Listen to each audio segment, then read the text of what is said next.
Abend und Amerika-Haus und guten Abend, meine Freunde in Nürnberg. Wir freuen uns auch ganz besonders, dass wir für die deutschen Lesestellen einen der populärsten und erfolgreichsten deutschen Schauspieler hier haben. Hans-Werner Meyer, herzlich willkommen. Ich glaube, ich muss zu Jeffrey Deaver auch nicht mehr allzu viel erwähnen und erzählen, aber vielleicht noch ein paar Zahlen, die seinen Stellenwert wirklich deutlich machen. Seine Bücher werden in 35 Sprachen übersetzt, in 150 Ländern gelesen und die Gesamtauflage bewegt sich ungefähr bei 20 Millionen weltweit. In Deutschland gibt es, das wissen Sie vermutlich, bis jetzt 7 Fälle von Lincoln Rhyme und Amelia Sachs. Das hier, das neue Buch, ist der 8. Fall und wir liegen in Deutschland ungefähr bei 2 Millionen verkauften Exemplaren. Auch das eine unglaubliche Zahl. Jeffrey, so I know this is not the first time in Munich for you. Have you had the chance to do some sightseeing? I was, we landed today fairly early in the morning, where I promptly made the mistake of turning on my BlackBerry, my cell phone BlackBerry, to find 7 emails from my Italian and Polish publishers trying to work out a schedule and for my tour coming up there. And I'm now doubly angry because we finally got that worked out, but I missed seeing the beautiful sights of Munich because I had to sort out the Polish-Italian problem. In my opinion, it was a hard time not having heard news stories from Lincoln and Amelia, so I missed them, I have to confess. I missed them. Did you miss them too? I must say I have an assignment for everyone here. Are you ready? I can't see you nodding, but I hope you're nodding. If you ever get an author up here who says, I write for myself, you should all, and I want you to practice this afterwards, you all look at each other and say, now is our chance. You say, no you don't. You write for us. Well, I write for you. And it's my job to be aware of the sort of book you want and the characters that you want. And I have found that there are many, many people who love the Lincoln Rhyme books, of course, but many people like my other series featuring Catherine Dance as well. So I've decided, I will always do at least a book a year, but I've decided to try to keep everybody happy, as I tried to do with Poland and Italy earlier, that I would write a Lincoln Rhyme book one year, and then a Catherine Dance book the next year. And I do hope that those fans of Catherine Dance will forgive a Lincoln Rhyme book, in the knowledge that a Lincoln Rhyme book will continue every 2 years, and we'll have a Catherine Dance book as well. So I'll do the best I can, but if you like Lincoln or Catherine, you will not be disappointed. As you know, in German, your new novel is called Der Täuscher, which means the trickster or the cheater. Are you a trickster in a positive way? A very brief story. I was on a radio program in England on the BBC. And generally, interviews with authors are more about entertainment. They're very soft. This is not investigative journalism. Except this presenter, live radio, looked me in the eye and said, first question, Mr. Deaver, what do you say to the charge that you are manipulative? And I thought for just an instant, and I say, thank you. Because it is my job to manipulate you. I am a trickster. I like to create, I guess I would call it a roller coaster ride. We like to be tricked on the roller coaster into being afraid when we know we will get off the ride safely at the end. And I use the techniques of magicians, illusionists, to try to trick you. I keep you watching my right hand and you don't know exactly what my left hand is doing, which is exactly what Der Täuscher does in this book. In gewisser Weise ist das ja typisch für Jeffrey Deaver. Kaum sind die ersten 14 Seiten seines neuen Romans vorbei, schon geht es einer Frau richtig an den Kragen. I suppose it's very important for you to catch us as your readers within the first pages. I, of course, write genre fiction. I tell stories, murder mysteries and thrillers and so on. But I occasionally read what I guess I call literary fiction. And there's a writer named Ian McEwan, British writer, many of you are familiar with, I'm sure. He wrote Atonement, which was recently made into a popular film. And although he is a literary writer, his number one rule is this, that a novel, whether it's genre, science fiction, literary, or chick lit, as we call it in America, a novel can never be boring. That is the worst sin of a novelist. And I take that to heart. It's my job, in fact, I think it's all authors' jobs, to grab the reader by the lapels in the opening scene and drag them through to the end of the book with such an intense experience that you miss your tram stop. You're supposed to get off at the S-Bahn or the U-Bahn at XYZ Street, Strasse, but you end up somewhere else. And I worked very hard to do that. I mentioned Ian McEwan, really a true literary philosopher. I would mention another author who said something similar but slightly differently. Mickey Spillane, who writes pulp fiction, we lost him a few years ago, but he wrote pulp fiction in the 1950s, hard-boiled books. And he said, people don't read books to get to the middle. We read books to get to the end. And it's the author's job to make sure they get to the end as quickly as possible. You just mentioned that you do a hard job, that you work hard. So please tell us more about the writing process. How long does it take to get one of these novels? Yes, I spend a year on a book. The majority of that time is about 8 months, during which I do the outline for the book. Now, I want you all to participate. On your journeys here tonight, and I'm not able to see, so you don't really have to raise your hands, but I hope you do. Who drove in a car or taxi?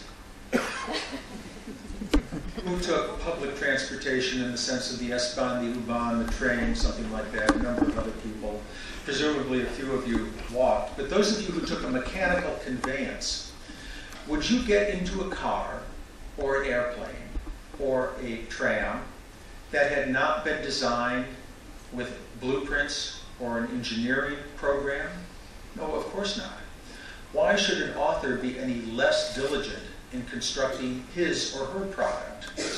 I do a blueprint for each of my books, a lengthy outline that includes all the elements of the plot. I know where all the characters are introduced. I know when I put the clues in. In the case of De Koosje, the outline was about 180 pages long. And I spent probably, if not the majority, a good portion of that 8 months working on the surprise endings. The ending, as I mentioned today, we flew in on Lufthansa from Hamburg. We're on final approach. Imagine the pilot coming on the intercom and saying, ladies and gentlemen, we're about to land in Munich. Thank you for flying with us. I just wanted to let you know that the co-pilot and I are going to take a nap now. That's bad. The ending is the most important part of a book, just as the landing is the most important part of a flight. And I spend a great deal of time structuring that. But then, when the outline is done, I can sit down and write the book from start to finish in a matter of months, because I know where the story is going to go. When the book is written, then I rewrite many, many times, 40 or 50 times. Ernest Hemingway said, there are no great writers, there are only great rewriters. It sounds like you're kind of a perfectionist. Are you very disciplined? Well, Kunta, it's interesting to use that word discipline, because discipline to me is doing something you don't enjoy doing. For instance, if you were to see my lawn back home, grass this high, the dishes piled up in the sink, because I don't like doing dishes, that indicates a lack of discipline on my part.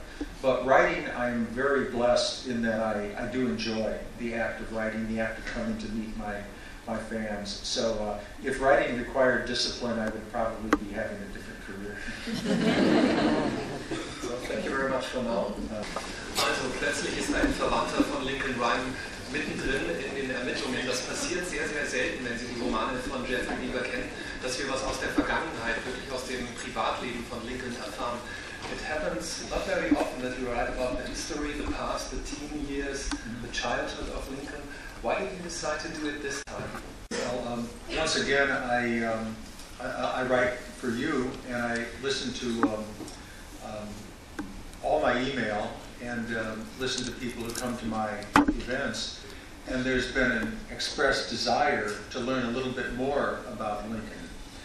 Now, I enjoy having a bit of mystery in my characters, and I also don't like to slow the story down with long exposition about history.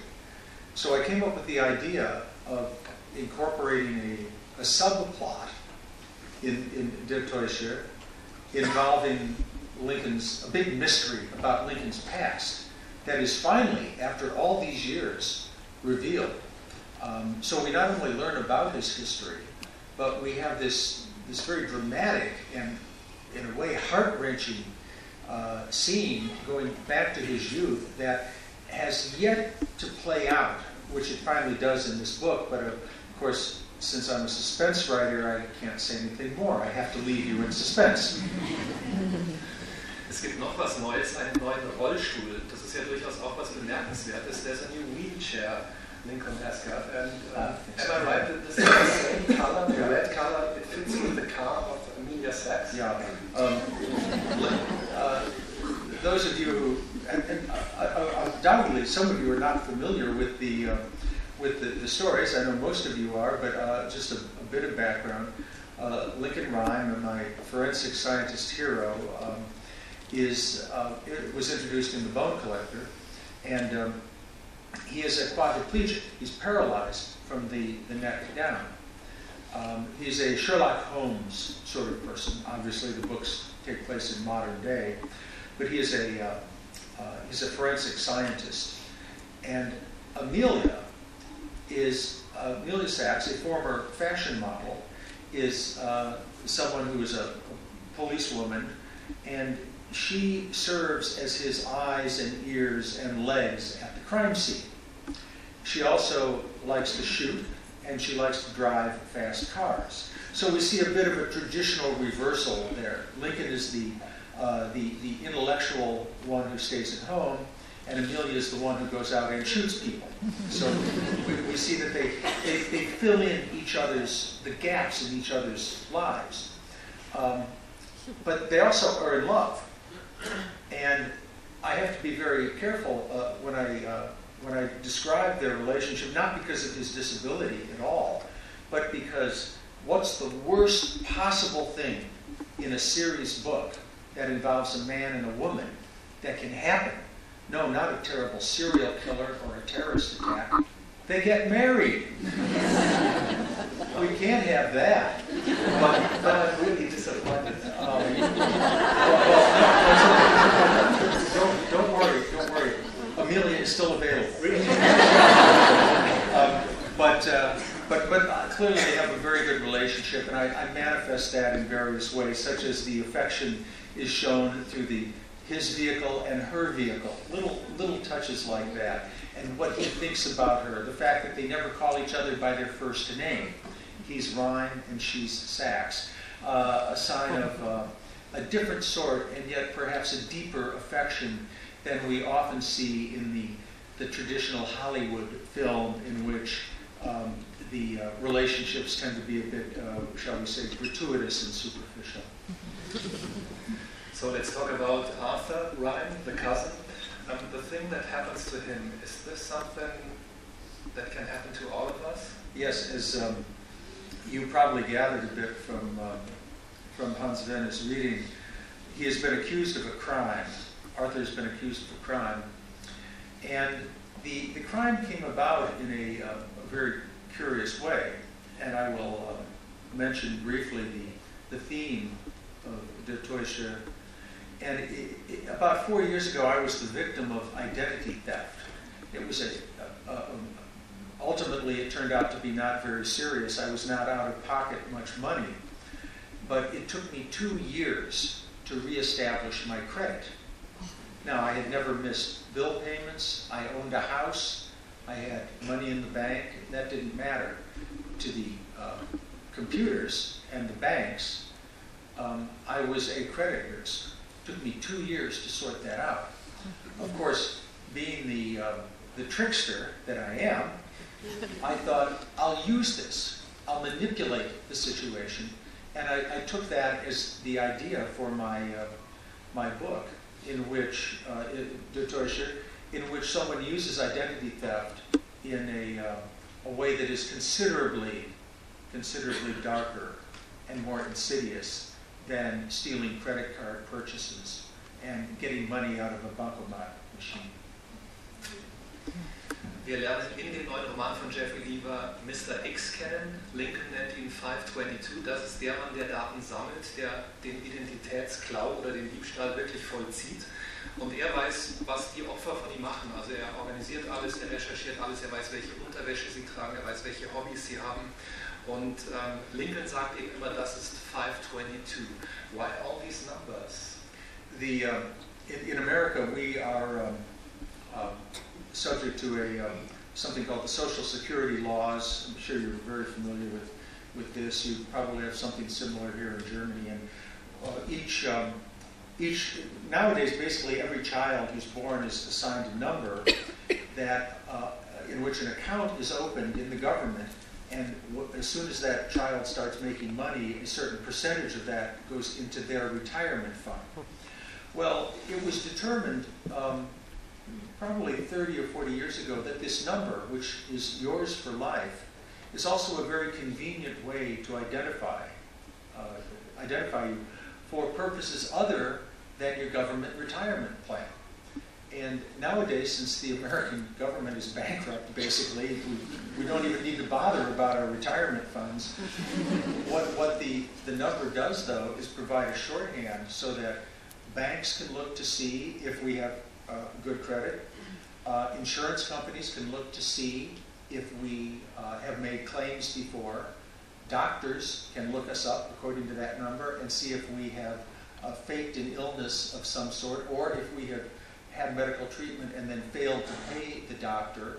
Stores look up our number and see, oh, that we have failed to return merchandise when we were supposed to, things like that. So the banks and the corporate infrastructure in America now does not think of me as Jeffrey Deaver or Gunther or Hans Werner or Joan or Sally. They think of us as a number, and it's an impersonalizing that has, I think, in a psychological way, the effect of taking the humanity out of society. Now, my book is about, it's a thriller. I don't talk about the politics, but this struck me as a metaphor, writing about the 522, who looks at everyone as a number, does not even see their human nature, and therefore makes it easier to kill them. I saw that as a bit of a metaphor for what does go on in society now. So what would you recommend? Shouldn't we use our credit cards? Never buy anything else ever again except your kosher. We accept euros. Simply, my advice, we can't survive on an island. We have to live and work together. But just be careful. Keep an eye on your credit card. I'll tell just a very brief story. I was doing a book event in America, and the media there was quite interested in the identity theft aspect of the book. And I did a call-in radio show, and a man called the station and said he hadn't bought my book yet, but was looking forward to reading it. But he had a question. He had just gotten his first ATM card, a bancomat card. Never had one before. And did I think that was safe? And I said, in my research, the encryption system used is very good. You generally don't have to worry too much. Don't let somebody look over your shoulder and see punching in your PIN card, and don't be careless with it, your PIN, your identification number. And I said that, but the other thing is, just make sure you come up with a very obscure passcode. Don't use, for instance, your dog's name, something that someone could guess. He went dead quiet. And I knew right then that his passcode was Rover, or Spot, or Fido. And I'm sure as soon as he hung up, he went to go change that. Just be smart. The same way you'd be smart against physical danger, walking down the street in a strange city at night. You look over your shoulder. You ask people if it's safe. Do the same with your credit and your identity, and you'll be fine. When I was researching the book, I learned about something called a data mining company. The term may not be familiar here, but these companies exist in Germany, throughout Europe, throughout the world, in fact, and they purchase data from credit card companies, from grocery stores, from insurance companies, from banks, from doctors, from the government too, to some extent. And they do just as the name suggests. They mine it, as in coal mining. They refine it, gold mining. They get the nugget of useful information, and then they in turn sell that to someone else. Well, one of the ways that they get information from stores, I frankly don't know any large, we would call them superstores. Here, Carrefour from France and Italy is one. I don't know if you have those in Germany, but Asda or Tesco in England, Walmart in America, I'm sure you have them here as well. Many of them are now requiring every single product sold there to have a little chip. It's called a radio frequency identification chip built into it, which is what Mr. Jorgensen was talking about. And not surprisingly, despite Amelia's belief that he's being a nut of wacko, we'd say, they find a chip in the book that leads them on their journey toward 522. In Walmart, they would not take a product. The largest retailer in America, they would not take a product from a supplier that did not have one of these chips in it. And when you get this chip home, somebody could drive down the street with a handheld scanner. These have no batteries in them. The scanner provides a radio signal that reads the chip and tells the person in the car driving down the street where you bought that product. If you paid with credit card, it knows who you are. It knows how old the product is. It knows when it may expire, so they can call you up and try to sell you another one. So, good to excuse the long answer, but it is all very, very true. And I'm sorry, I have to ask again, what about your book? Can you guarantee that? I'm saying nothing. I'm saying nothing. I have my wonderful, my publisher and my wonderful friends from Blauville here, and they will deny everything, I assure you. Right? My friends, please deny. You mentioned the company SSD. Is this a real company? Yes, the data mining operation in my book is called SSD, Strategic Services Database. And no, that is fictional, largely because I don't want to get sued. But it is based on a real, actually one of several real data mining companies in America. The names, no reason for you to know them, but Axiom is one huge company, worldwide operation, and ChoicePoint, and they do exactly what I described in the book. Thank you very much for now. Fragen haben vermutlich keinen Sinn, aber ich wage es. Would you reveal more? Well, first I'll say, I wrote the book and I don't speak German, and that terrified me. Suffice it to say that you come first. You recall your assignment. Whom do we write for? We write for you. I would never disappoint you to the extent that I would kill off one of my main characters and give you an unpleasant night. I want to keep you up all night, but I don't want to give you a disappointing night. So rest assured there's more to the story.